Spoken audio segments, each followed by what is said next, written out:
Je ne sais pas pourquoi j'écris ceci. C'est peut-être juste une façon de me débarrasser de ce que j'ai appris, ou au moins d'essayer de comprendre ce qui m'est arrivé. Je ne suis pas du genre à croire au surnaturel. Toute ma vie, j'ai essayé de rester pragmatique, de croire que le monde n'est que quelque chose que l'on peut voir, toucher ou prouver. Mais après ce que j'ai entendu et vu, tout a changé. Tout d'abord, je ne me suis jamais considéré comme particulièrement religieux. Je n'allais à l'église que les jours de fête, et encore, plutôt pour la compagnie ou le respect de ma famille. Mais la semaine dernière, je suis allé à l'église Saint-Isaac, non pas parce que je le voulais, mais parce qu'un ami m'a persuadé de le faire.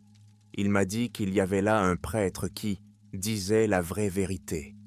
J'ai pensé qu'il s'agissait d'un autre prédicateur excentrique qui essayait d'impressionner les fidèles, mais j'ai accepté d'y aller pour que mon ami me laisse enfin tranquille. L'église était vieille, avec des portes massives qui semblaient trop lourdes, même pour 2 personnes. Il faisait sombre et frais à l'intérieur, la lumière traversant à peine les étroits vitraux. L'atmosphère était pressurisée, comme si l'air était saturé de quelque chose d'invisible, ce qui la rendait inconfortable. L'office commença par le sermon habituel, mais le prêtre disait des choses étranges. Sa voix était basse, presque hypnotique, et il mentionnait souvent les pécheurs qui ont besoin d'être sauvés, mais sur un ton qui ressemblait plus à une menace qu'à de la compassion. Je n'y ai pas prêté attention, jusqu'à ce que je remarque que de nombreux membres de l'Assemblée étaient assis trop calmement, presque immobiles, comme s'ils étaient effrayés par quelque chose. À la fin de l'office, un ami a commencé à interroger le prêtre sur certains rites secrets. Je ne pensais pas obtenir de réponse, mais le prêtre s'est soudain arrêté, nous a regardés et a dit « Si vous voulez connaître la vérité, venez la nuit. » Honnêtement, je voulais oublier cette étrange invitation. Après l'office, mon ami et moi sommes allés dans un café voisin, et tout ce qu'il a dit, c'est que nous devions revenir le soir. J'ai pensé que c'était idiot, une sorte de plaisanterie, ou une tentative du prêtre pour ajouter du piquant. Mais plus j'y réfléchissais, plus ma curiosité prenait le dessus. Que pouvait-il se passer dans l'église la nuit que l'on ne pouvait pas voir le jour? Un ami a bien sûr insisté, et quelques heures de plus tard, alors que la ville était tombée dans le silence, nous sommes allés à l'église. Elle était encore plus lugubre dans l'obscurité, ses murs massifs semblant absorber la lumière des lampadaires. Les portes étaient fermées, mais une faible lumière brillait à l'intérieur. Nous avons frappé. Il ne s'est rien passé pendant quelques minutes.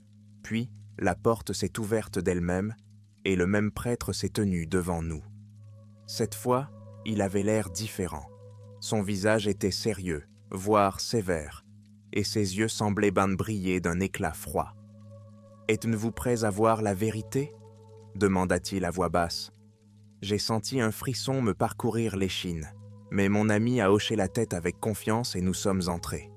À l'intérieur, l'église semblait différente. Le jour, ce n'était qu'un vieux bâtiment à l'odeur de renfermé et aux vitraux défraîchis. Mais la nuit, c'était différent. Des bougies les brûlaient sur l'autel. Leurs flammes tremblaient, comme sous l'effet du vent, mais la pièce était totalement silencieuse. L'air était dense, lourd, comme si la lumière des bougies avait elle-même un poids. Le prêtre nous a conduits au fond de l'église, vers une porte que je n'avais pas remarquée pendant la journée. Elle était étroite, avec des charnières en métal, et semblait vieille de plusieurs siècles. Il l'a ouverte, et derrière elle se trouvait un couloir étroit menant au rez-de-chaussée. Une odeur d'humidité et de métal lui parvint au nez. « C'est ici que le chemin commence », dit-il en nous regardant comme s'il testait notre détermination. « Il faut le voir pour comprendre. » Mon ami s'avança le premier et je le suivis. Le couloir s'enfonçait de plus en plus profondément. Ses murs étaient en pierre brute et je ne pouvais me défaire du sentiment que nous descendions dans un endroit où nous ne devrions pas aller. Au bas de l'escalier, il y avait une autre salle, éclairée seulement par quelques torches. Il y avait une table au milieu, et autour d'elle, des chaises avec des gens assis dessus. Ils étaient donc tous vêtus de noir, leurs visages s'étaient cachés par des ombres. Ils ne bougèrent pas, ils ne parlaient pas. Ils étaient assis et nous regardèrent. « Ce sont nos témoins, » dit le prêtre, la voix basse, comme si la salle elle-même absorbait le son. Ils savent donc que la vérité exige des sacrifices. J'ai remarqué quelque chose sur la table qui m'a fait sursauter. C'était une croix, mais pas une croix ordinaire, faite de quelque chose qui ressemblait à des os. À côté, il y avait des chaînes. Je suis resté figé, fixant cette croix d'os qui semblait briller dans le faible scintillement des torches. Un sentiment de terreur commençait à monter en moi, comme si l'air autour de moi était devenu épais, lourd, irrespirable. Mes jambes refusaient de bouger, mais mon ami s'avançait, le visage empreint d'une étrange curiosité morbide. « Quel est cet endroit ?» demanda-t-il. Le prêtre ne répondit pas tout de suite. Il s'approcha lentement de la table, posa sa main sur la croix et, sans nous regarder, dit « Ceci c'est l'autel de la vérité.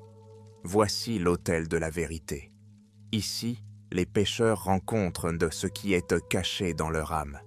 Mais tous ne supportent pas de le regarder. » Ces paroles sonnaient comme une menace. Le silence dans la salle est devenu insupportable et j'ai senti que ces hommes, en robe sombre, nous regardaient, bien que leur visage soit resté caché. Je ne savais pas s'il s'agissait de paroissiens, de sectaires ou d'autres choses, mais leur immobilité ne faisait que les rendre plus effrayants. Le prêtre s'est tourné vers nous et son visage était dépourvu de toute la gentillesse que j'avais vue au cours de la journée. Il était froid, indifférent. « Vous êtes venus ici pour la vérité. La vérité exige des sacrifices. Voyez ce qui se cache derrière vos peurs. » Il me désigna une autre porte, une porte massive et rivetée de métal, au bout du couloir. J'avais envie de refuser, de tourner les talons et de partir, mais mes pieds me portaient hante, suivant mon ami. À chaque pas, j'avais l'impression de ne pas entrer dans une autre pièce, mais de franchir la frontière entre notre monde et quelque chose d'extraterrestre. Nous avons franchi une porte, et j'ai eu du mal à rester debout lorsque j'ai vu ce qu'il y avait derrière. C'était une chambre, pas une chambre, une cellule, avec des chaînes suspendues au plafond et de profondes éraflures sur les murs, comme si quelqu'un ou quelque chose avait essayé de sortir. Il y avait des taches sur le sol qui ressemblait à du sang séché, et il y avait une odeur dans l'air qui donnait envie de s'enfuir. « C'est ici qu'ils paient Bunny pour leur mal », dit la voix du prêtre derrière nous. Nous nous sommes donc retournés, mais il n'y avait aucun signe de lui. Seule une voix, étouffée et creuse, résonnait dans l'obscurité. « C'est ici que les pécheurs sont purifiés, mais tout le monde n'y survivra pas. » À ce moment-là, j'ai entendu un bruit. J'ai d'abord cru que je l'imaginais, mais il est revenu. C'était un gémissement grave et irrégulier qui provenait du coin de la cellule. J'ai pointé la torche à cet endroit et mon cœur a fait un bond. Là, sur le sol, gisait une silhouette enchaînée. Sa peau était pâle, presque grise, et ses yeux brillaient à la lumière de la torche. Elle n'avait pas l'air vivante, mais elle n'était pas morte non plus. Sa mâchoire s'ouvrait et se refermait, émettant des gémissements, et son corps tremblait, comme sous l'effet d'une lutte interne. Qu'est-ce que c'est que ça? J'ai expiré en essayant de détourner le regard, mais je n'y suis pas parvenu. C'est la sorcière. La voix du prêtre s'est rapprochée, mais nous ne pouvions toujours pas la voir. Elle nous a trahis, elle a trahi sa foi, et maintenant son âme en paie le prix. Voyez comme le péché détruit la chair. Je n'arrivais pas à détacher mes yeux de la créature. Elle bougeait comme si elle essayait de se lever, mais les chaînes la retenaient sans. C'est alors que j'ai compris que les rayures, sur les murs, n'étaient même pas faites par des outils ou des animaux, mais par des mains, les mains de ceux qui étaient déjà venus ici. À ce moment-là, la silhouette a levé la tête et ses yeux ont rencontré les miens. C'est un regard que je n'oublierai jamais. Il était plein de douleur, mais pas seulement. Il y avait quelque chose d'autre, de la colère, du désespoir, de la haine, dirigée non seulement contre le prêtre ou contre elle-même, mais aussi contre nous, à tous ceux qui se tenaient debout et regardaient, et elle a parlé. Sa voix était rauque, déchiquetée, comme si sa gorge avait été déchirée par des échardes. Mais les mots étaient là et clairs. « Il viendra pour vous ». Lorsque les mots sont tombés de ses lèvres, j'ai eu l'impression qu'il s'adressait non seulement à moi, mais aussi à l'espace qui m'entourait. Ce n'était pas seulement un cri de désespoir ou une menace, mais quelque chose de plus, une promesse irrévocable. À ce moment-là, ma main tenant la torche commença à trembler, et la lumière oscilla visiblement, distinguant des détails de plus en plus effrayants dans l'obscurité. Les chaînes qui l'entravaient étaient d'un rugueuses, leurs maillons semblant trop massifs pour une main humaine. Comme si elles faisaient repartie de son essence, comme si elle ne se contentait pas de la retenir ici, mais qu'elles étaient le prolongement de quelque chose d'invisible, de bien plus ancien que n'importe quelle église ou n'importe quel rituel. Ma tentative de détourner le regard échoua. Ses yeux, brûlant d'une lumière artificielle, continuaient de me maintenir dans une étrange hébétude. Elle semblait me regarder droit dans les yeux, au plus profond de mon être, comme si elle savait tout de moi. Et à ce moment-là, j'ai senti une sueur froide recouvrir mon corps, et l'air est devenu trop épais pour que je puisse respirer. Le prêtre, qui était resté derrière nous pendant tout ce temps, a finalement repris la parole. Sa voix était calme, mais il s'en dégageait une confiance inébranlable, comme s'il était habitué depuis longtemps à de telles scènes. « L'entendez-vous » demanda-t-il, mais ses mots ressemblaient à une affirmation, pas à une question. Les paroles d'une sorcière sont toujours pleines de mensonges. Elles trompent, déforment, font croire à leur douleur. Mais ce n'est pas de la douleur, c'est le péché qu'elles portent en elles, le péché même qui les a amenées ici. Mon ami, qui jusqu'à ce moment avait été presque hypnotisé par ce qui se passait, s'est finalement tourné vers le prêtre. Il demanda d'une voix tremblante, « Est-ce que cela fait partie de votre rite ? Cela fait-il partie de votre rite ? Est-ce la purification dont vous avez parlé ?» Le prêtre le regarda, son visage s'assombrit un instant comme s'il y avait l'ombre d'un doute, puis il s'avança, ses mains touchant lentement les croix qui se trouvaient sur la table. Sa voix s'est faite plus forte, comme s'il essayait de nous convaincre, mais aussi de se convaincre lui-même. « La purification passe par le sacrifice, » dit-il, les yeux brûlants d'une foi fanatique. « C'est le seul moyen de chasser les ténèbres, le seul moyen de salut. Vous êtes venu ici pour la vérité, et la voici devant vous. Vous verrez comment le mal peut être vaincu. Mais c'est un chemin difficile, tout le monde ne peut pas l'emprunter. » Sur ces mots, il s'approcha de la table, puis tendit le bras et désigna la sorcière dont le corps continuait à se tortiller dans les chaînes. Sa voix se brisa à nouveau, mais cette fois-ci plus doucement, comme si ses forces s'amenuisaient. « Vous ne comprends pas, » murmura-t-elle, les yeux fixés sur le prêtre. « Ce n'est pas moi, c'est lui. Il est déjà là. » Le prêtre se retourna brusquement, comme si ces mots étaient un poignard planté dans son dos. Son visage pâlit, mais il se ressaisit rapidement. Il se tourna à nouveau vers nous, sa voix reprit de l'assurance, mais avec une étrange dureté. « Vous voyez, c'est comme ça que fonctionnent leurs mensonges. Ils parlent toujours de quelqu'un d'autre, ils rejettent la faute sur quelqu'un d'autre, ils essaient de créer le doute. Mais nous ne laissons pas ces ténèbres nous pénétrer. Nous purifions pour sauver. Nous débarrassons le monde des gens comme elles. » Ces paroles sonnaient fort, comme un sermon, mais quelque chose ne collait pas. Je voyais ses mains serrer plus fort la croix, son regard devenir plus intense, et j'ai compris qu'il avait peur. Peur de ce qu'elle disait, peur qu'elle ait raison.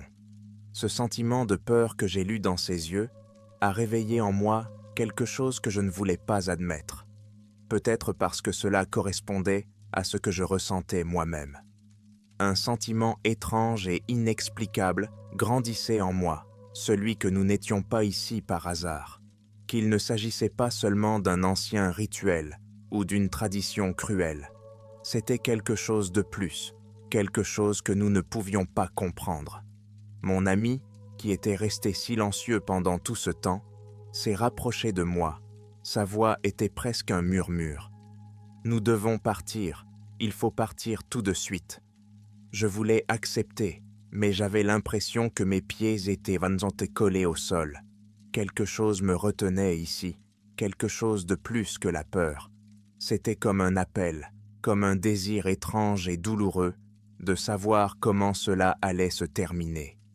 Et à ce moment-là, la lumière des torches a commencé à faiblir, et le grondement, à peine audible en arrière-plan, a commencé à s'intensifier.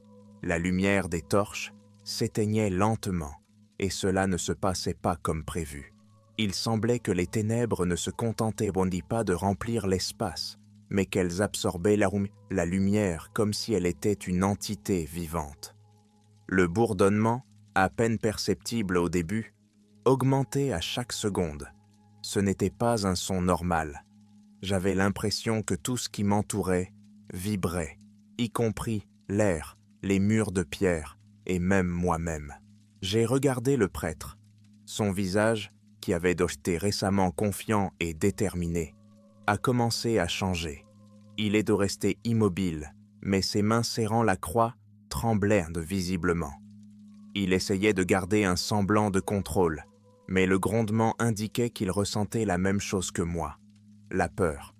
Une peur réelle, insupportable. Mon ami m'a attrapé par l'épaule, la voix tremblante.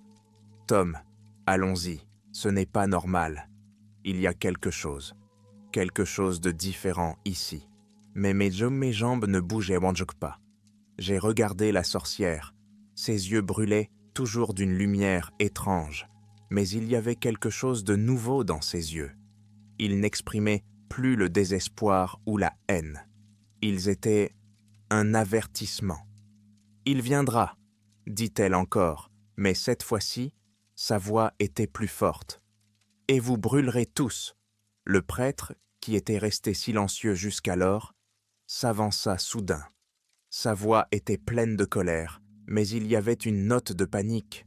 « Taisez-vous, vous ne savez pas de quoi vous parlez » s'écrie-t-il en levant la croix. « C'est toi et tes ténèbres qui êtes la cause de tout cela. » Mais elle ne fit que rire. C'était un rire bas, rauque, comme si sa gorge était déchirée de l'intérieur. Il résonnait dans la salle, se mêlant au vacarme qui devenait presque assourdissant. Je ne pouvais plus rester immobile. Le bourdonnement m'oppressait, mais mes jambes tremblaient et ma tête tournait. Pendant un instant, j'ai cru que j'allais tomber, mais mon ami m'a tiré le bras à nouveau, presque en criant « On s'en va! On s'en va! Tout de suite !» Nous nous sommes précipités vers la porte d'où nous venions, mais quand j'ai regardé en arrière, j'ai vu que le prêtre ne nous avait pas suivis. Il était debout devant l'autel, les yeux fixés sur le personnage enchaîné, mais ses mains n'étaient plus agrippées à la croix. Elles se sont abaissées, comme s'il comprenait qu'il ne pouvait rien faire. Et c'est à ce moment-là que le grondement atteint son paroxysme. Ce n'était plus un simple bruit, c'était comme un tremblement de terre, mais sans que la terre ne bouge. Les murs de pierre de la salle se sont mis à vibrer, et j'ai entendu un craquement, comme si tout commençait à s'effondrer. La lumière a complètement disparu. Il ne restait plus que l'obscurité absolue, mais dans cette obscurité, quelque chose bougeait. Je ne pouvais pas le voir, mais je le sentais. C'était énorme, lourd et lent, et ça se rapprochait. Lorsque nous sommes revenus en courant dans la salle principale de l'église, j'ai eu l'impression que le monde entier avait changé. L'air était épais, comme électrifié, et la faible lumière des bougies sur l'autel semblait étrangère, fausse. Nous nous sommes précipités vers la sortie, mais avant que je puisse ouvrir la porte, j'ai entendu un bruit derrière moi qui m'a glacé le sang. Ce n'était ni un grondement, ni un rire, ni un cri. C'était quelque chose entre un rugissement et un murmure, un son qui ne devrait pas exister. Il résonnait dans les profondeurs où nous venions de passer, et il m'a semblé que le temps lui-même s'était arrêté pendant un instant. Je me suis retourné et j'ai vu le prêtre se diriger vers nous. Son visage était d'une pâleur morte, mais ses yeux brillaient de la même lumière étrange que ceux de la sorcière. Il a levé la main vers nous et a prononcé des mots que je n'oublierai jamais. « Vous êtes arrivés trop tard ». Les mots du prêtre, prononcés dans un silence de mort, semblèrent me transpercer. L'air de l'église est devenu froid et immobile, comme si le temps s'était figé. Je ne pouvais détacher mes yeux de son visage, qui ressemblait maintenant plus à un masque qu'à un visage vivant. Le bourdonnement était de retour, mais cette fois, il provenait de partout, remplissant non seulement la salle, mais aussi moi-même. J'avais l'impression que ce n'était pas un son, mais quelque chose qui était entré dans mon esprit. Mon ami me tira à nouveau le bras, me sortant de mon hébétude. Sa voix était pleine de panique. « Tom, allons-y. Bon sang, il faut qu'on parte tout de suite. » Je me suis tourné vers la porte et j'ai vu qu'elle était fermée. Pourtant, je savais pertinemment que nous l'avions laissée ouverte en entrant. Je me précipitai vers elle, mais elle ne bougeait pas, comme si elle n'était pas maintenue, ouverte par une force physique, mais par quelque chose de bien plus sinistre. Des bruits de pas résonnèrent derrière nous. Lourds, irréguliers, ils se rapprochaient d'hommes de plus en plus, jusqu'à ce que je les sente vibrer sous mes pieds.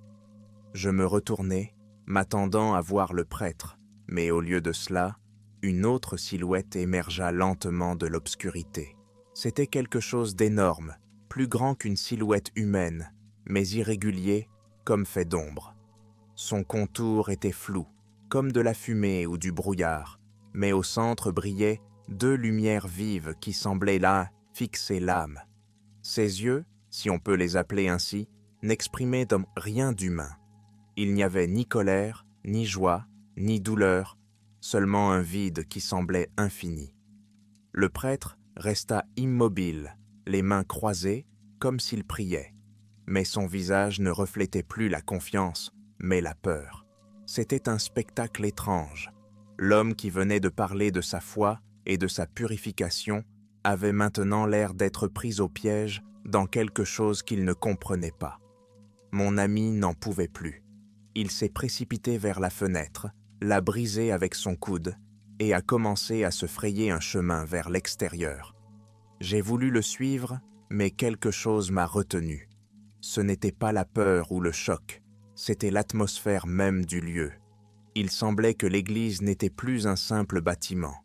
Elle était devenue quelque chose de vivant, quelque chose qui n'allait pas me laisser partir.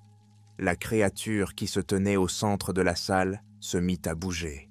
Lentement, presque gracieusement, elle s'est penchée vers le prêtre et, à ce moment-là, j'ai entendu sa voix. Ce n'était ni un cri, ni un murmure, mais un son indescriptible. Il était dans ma tête, remplissant tout l'espace autour de moi. Et les mots que j'ai entendus n'étaient pas de simples mots. Le prêtre a crié. C'était un cri horrible, inhumain, qui m'a poussé à me boucher les oreilles. Mais cela n'a servi à rien. Le cri continuait à résonner en moi, vibrant dans chaque nerf. J'ai vu son corps commencer à se déformer, comme si quelque chose se déchirait de lui. Les ténèbres l'ont entouré, et il a disparu. Je ne me souviens pas comment je suis sorti de l'église. C'est peut-être l'instinct de survie qui m'a fait avancer malgré ma peur. Lorsque je me suis retrouvé dehors, l'air froid de la nuit m'a frappé au visage, me ramenant à la réalité. Mon ami se tenait à proximité, le visage blanc et les yeux grands ouverts. Il a essayé de dire quelque chose, mais n'y est pas parvenu. Nous avons couru en silence, sans nous retourner, jusqu'à ce que nous atteignions la voiture. Le moteur a démarré du premier coup et j'ai appuyé sur l'accélérateur. Ce n'est que lorsque l'église a disparu à l'horizon que je me suis laissé aller à expirer. Mais au fond de moi, je savais que ce n'était pas la fin. La créature, les ombres, le bourdonnement, ils ne sont pas restés dans l'église. Quelque chose nous reliait à cet endroit, et je savais qu'ils nous retrouveraient tôt ou tard. Nous avons emprunté une route déserte qui traversait une forêt sombre, et je n'arrivais pas à me débarrasser du sentiment que nous n'étions pas seuls. La nuit était trop calme, et le silence était oppressant, comme si tout ce qui nous entourait retenait son souffle. Mon ami s'est assis à côté de moi, la tête dans les mains, les épaules tremblantes, mais il n'a pas dit un mot.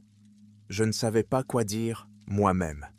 Tout ce que nous avions vu et entendu était si anormal que les mots semblaient dénués de sens.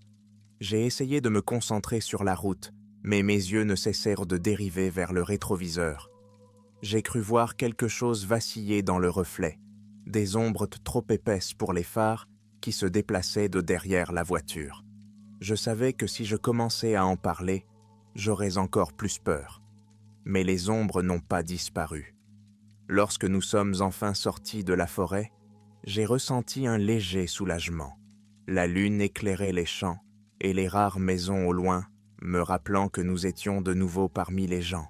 Mais le sentiment d'une présence étrangère persistait.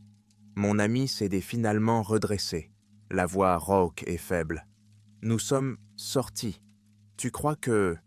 c'est ça ?» Je voulais lui mentir, lui dire que c'était fini, mais je ne pouvais pas. Je me souvenais trop bien de la façon dont le prêtre avait disparu dans l'obscurité, de la façon dont les ombres s'étaient déplacées d'elles-mêmes, de la façon dont la créature nous avait regardés avec ses yeux luisants. Ce n'était pas quelque chose qui restait en place, c'était quelque chose qui pouvait nous suivre. « Je ne sais pas, » répondis-je en essayant de ne pas regarder le miroir. « Mais nous devrions nous éloigner le plus possible. » Nous sommes arrivés au motel le plus proche, où la faible lumière du néon nous a semblé salvatrice. La fatigue nous a envahis comme une vague, et j'ai perdu connaissance presque immédiatement, dès que ma tête a touché l'oreiller. Mais le sommeil n'a pas apporté de soulagement. J'ai rêvé de choses étranges, un interminable couloir sombre, dont les murs étaient déjà couvertes de signes comme les motifs de la croix tenue par le prêtre. Je voyais une silhouette enchaînée, dont les yeux me regardaient encore alors que je me détournais. Et il y avait une lumière au bout du couloir. Je savais que je devais aller vers elle, mais à chaque pas, le sentiment d'effroi augmentait. Lorsque je me suis réveillé, des sueurs froides coulaient dans mon dos. Mon ami était assis près de la fenêtre, les yeux fixés sur l'obscurité. Il s'est tourné vers moi, et j'ai tout de suite compris qu'il avait lui aussi vu quelque chose dans son rêve. « Ils sont là », a-t-il chuchoté. Dehors, le motel semblait calme et vide, mais j'ai cru entendre un léger bourdonnement, le même que celui qui emplissait l'église, le même qui faisait vibrer les murs. Je me suis approché de la fenêtre et j'ai regardé la nuit. Au loin, parmi les arbres clairsemés, j'ai remarqué un léger mouvement. Ce n'était ni un animal, ni une personne. C'était une ombre, trop épaisse, trop régulière, et elle se déplaçait dans notre direction. Nous n'avons pas attendu. Rassemblant nos affaires, nous avons rapidement quitté le motel. Nous sommes montés dans la voiture et nous nous sommes engagés sur la route. Mais le grondement nous a suivis. Il semblait venir de partout et les ombres sur la route devenaient de plus en plus épaisses. C'était comme si la nuit elle-même s'était animée. Je ne savais plus quoi faire. Nous avons roulé de plus en plus loin, mais le sentiment que l'obscurité nous suivait n'a fait que croître. C'est alors que mon ami a pris la parole, d'une voix presque suppliante. « Nous ne pouvons pas nous enfuir, nous devons découvrir ce que c'est. Sinon, cela nous hantera à jamais. » J'ai voulu protester, mais j'ai compris qu'il avait raison. Nous sommes déjà liés à elle. La créature, les ombres, le bourdonnement, ils ne nous quitteront pas. et le seul moyen de savoir comment y mettre fin était de retourner là où tout avait commencé. La décision de retourner à l'église a été la chose la plus effrayante que j'ai jamais eu à faire dans ma vie. Tout mon instinct me disait que c'était de la folie, que nous étions déjà allés trop loin, mais mon ami avait raison. Si nous ne faisions pas face à ce qui s'était passé, les ténèbres nous retrouveraient, où que nous soyons. Nous sommes montés dans la voiture et avons fait demi-tour, nous dirigeant vers l'endroit qui était devenu pour nous l'incarnation de la terreur. La route vers l'église semblait interminable. C'était comme si la nuit était devenue encore plus sombre qu'avant, et les phares de la voiture pénétraient à peine dans l'obscurité épaisse et visqueuse. Le bourdonnement s'intensifiait à chaque kilomètre, et bientôt je ne pus plus distinguer s'il s'agissait d'un bruit autour de moi ou d'un bruit dans ma tête. L'odeur métallique de l'air devenait plus forte, comme avant un orage, mais le ciel était dégagé, ce qui rendait la situation encore plus effrayante. Lorsque nous sommes arrivés à l'église Saint-Isaac, elle ne ressemblait plus du tout à ce qu'elle était la nuit de notre départ. Ses murs massifs n'avaient plus l'air abandonnés ou délabrés. Elle avait l'air vivante. La lumière à l'intérieur était vive, mais pas chaude, mais froide, comme de la glace. Nous nous sommes arrêtés à l'entrée, et j'ai senti à nouveau la lourdeur de l'air qui m'avait empêché de bouger la première fois. Mon ami a levé les yeux vers moi. Son visage était pâle, mais la détermination brillait dans ses yeux. Il n'a pas dit un mot, mais il était clair pour moi qu'il était prêt à aller jusqu'au bout. J'ai acquiescé, et nous avons poussé ensemble la lourde porte. À l'intérieur, l'église était encore plus sombre qu'avant. Cette fois, la lumière ne provenait pas seulement des cierges, mais de l'espace lui-même.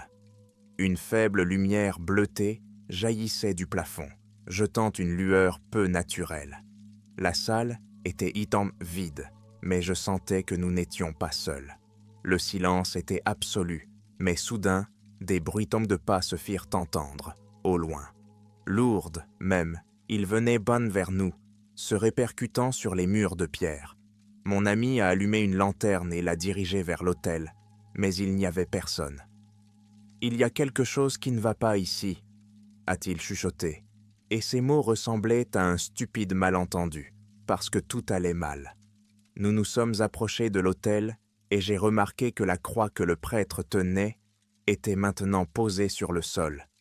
Elle était fissurée, ses bords recouverts d'une substance noire qui ressemblait à du goudron séché. Je me suis penché pour l'examiner, mais à ce moment-là, il y a eu un grondement. Le bourdonnement était différent. Il ne ressemblait à rien de ce que nous avions entendu auparavant. C'était un son qui ne remplissait pas seulement l'espace. Il vibrait à l'intérieur de nous, comme si quelque chose essayait de déchirer nos corps de l'intérieur. J'ai lutté pour me lever, sentant que quelque chose tirait la force de mes jambes.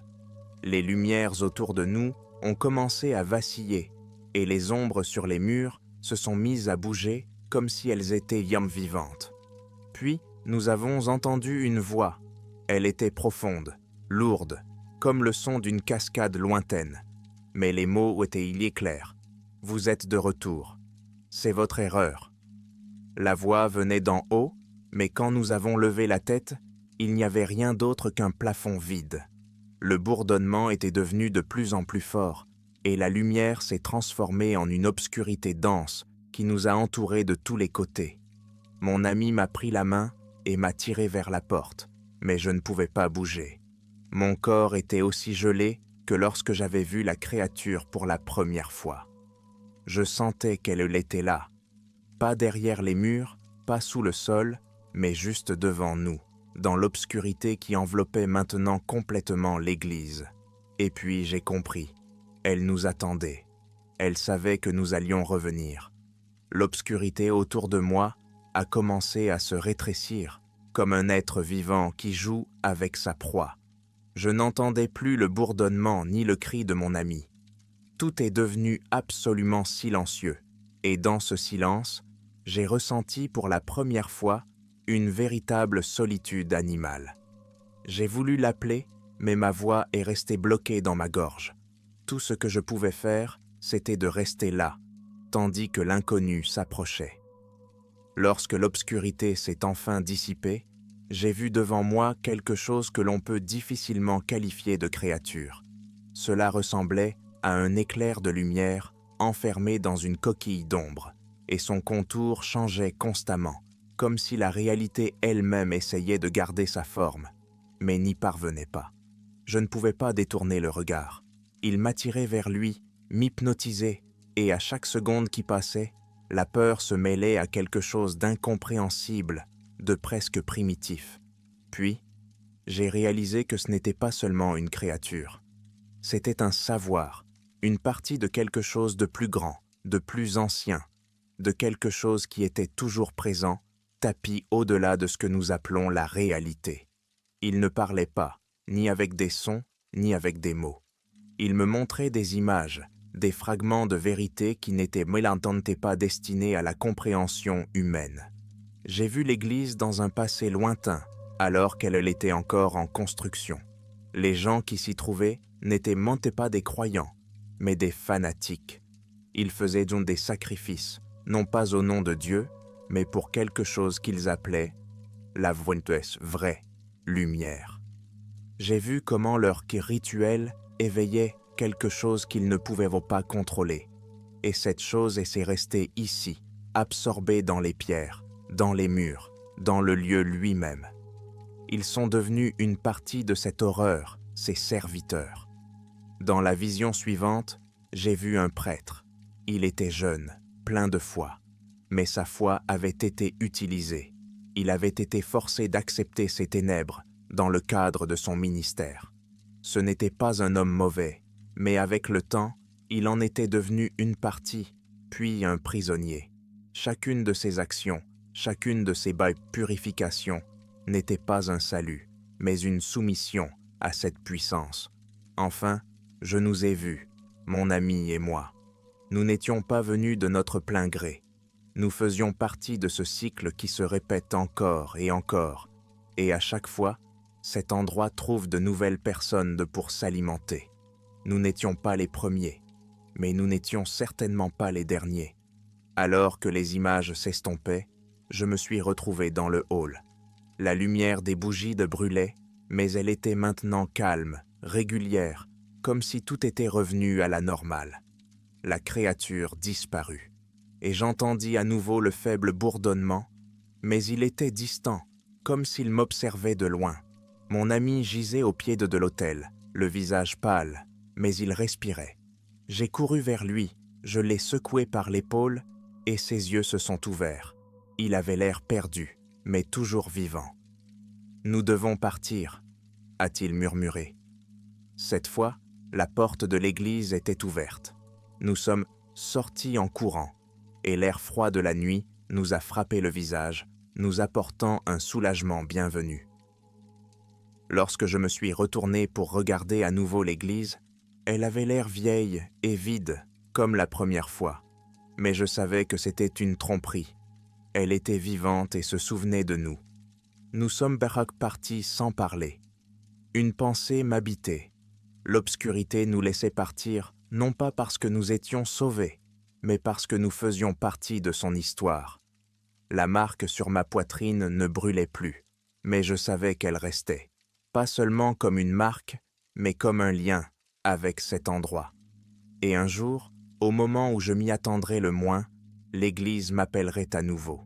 Et cette fois, je ne partirai pas.